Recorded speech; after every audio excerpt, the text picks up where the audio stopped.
I'm Thaddeus Smith, Executive Chef at Sterno Candlelamp. Want to talk to you today about how to use a fondue fork.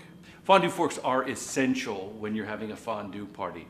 What they do is they stick the food and then you can dip them in the cheese or the sauce, or you can stick the protein and cook it in the oil. Let's take a look at a few tips. Use the skewer to get the piece of fruit that you want, and then you can dip it right into the chocolate or the cheese or whatever dip that you have.